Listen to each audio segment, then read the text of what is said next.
श्रीमद् भागवत के 3, जैसे कल राम कथा के 4 वक्ता श्रोताओं का उल्लेख हुआ।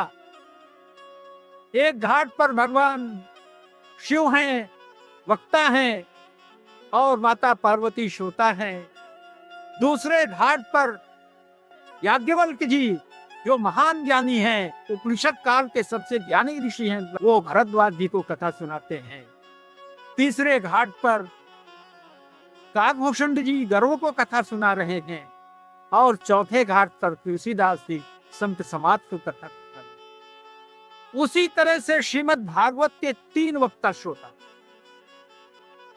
तो जो बच्चा सामान्य होता है, उसके करेक्टर सर्टिफिकेट में लिख देते हैं इसका आचरण अच्छा, चरित्र अच्छा। जो उससे भी अच्छा विद्यार्थी होता है, वो लिख देते हैं इसका आचरण उत्तम। और जो सबसे अच्छा विद्यार्थी होता है, उसके चरित्र में लिखा जाता है इसका चरित्र उत्कृष्ट, जिसको अगर अंग्रेजी में कहें गुड, बेटर, बेस्ट, अच्छा, उससे अच्छा और सबसे अच्छा। तो श्रीमद् भागवत में 3 वक्ता हैं और 3 श्रोता। हम लोग तो सामान्य वक्ता श्रोता हैं, लेकिन नैमिषारण्य में जो सूत जी उग्र श्रवा जो कथा सुना रहे हैं श्रीमद् भागवत की, वो अच्छे वाले वक्ता, जिनको गुड कहेंगे, सामान्य से ऊपर। और जो 88,000 शौनकादिक इस कथा सुन रहे हैं, वो अच्छे श्रोता। दूसरे वक्ता नारद जी हैं, और श्रोता व्यास जी, ये मध्यम। नारद जी को भी मोह हो गया था, ये ज्ञानी तो है, लेकिन विरक्ति भाव इनमें नहीं थे। व्यास जी ज्ञानी तो बहुत बड़े हैं, लेकिन जब भगवान शुकदेव जाने लगे, तो उनको पुत्र मोह उत्पन्न हो गया, और अपने पुत्र को शुक शुक चिल्लाने लगे। शुकदेव तो परमहंस थे, प्रकृति के हर एक वृक्ष से आवाज आने लगी, शुको अहम, शुको अहम, शुको।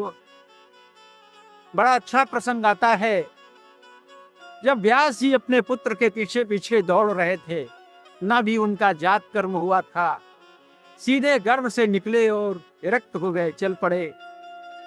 न कोई विद्यारंभ हुआ, न कोई नामकरण हुआ, शुकदेव नाम हो गया उनका। रास्ते में कुछ स्त्रियां सरोवर में स्नान कर रही थी। शुकदेव जी निकल गए, 16 वर्ष के थे शुकदेव जी जब चले, उत्पन्न हुए, मां के गर्भ में ही रहे। वो स्त्रियां स्नान करती रहीं, उनके वस्त्र रखे हुए थे। व्यास जी जब जाने लगे, तो स्त्रियों ने अपने वस्त्र पहनना प्रारंभ कर दिया। तो व्यास जी रुक गए। उन्होंने स्त्रियों से प्रश्न किया कि हमारा 16 वर्ष का बालक गया,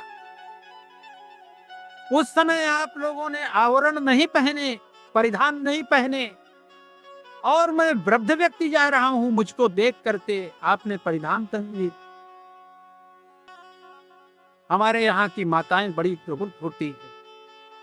शास्त्र कहता है, बुद्धिर चात चतुर्गुणा, पुरुषों की अपेक्षा स्त्रियों में 4 गुना अधिक बुद्धि होती है, बड़ी विवेकी होती हैं स्त्रियां।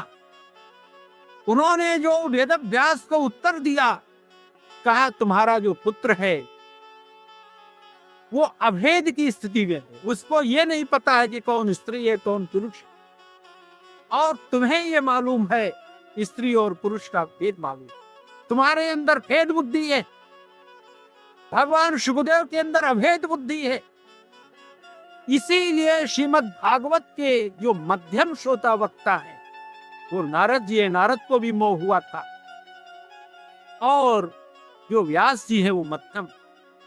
उत्तम वक्ता जो है वो परमहंस शुकदेव है, और परीक्षित जिन्होंने अपना सर्वस्व त्याग किया था, जिनमें ज्ञान भी है, जिनमें भक्ति भी है, जिनमें वैराग्य भी है, ऐसे ज्ञानी पुरुष के वक्ता और श्रोता हैं।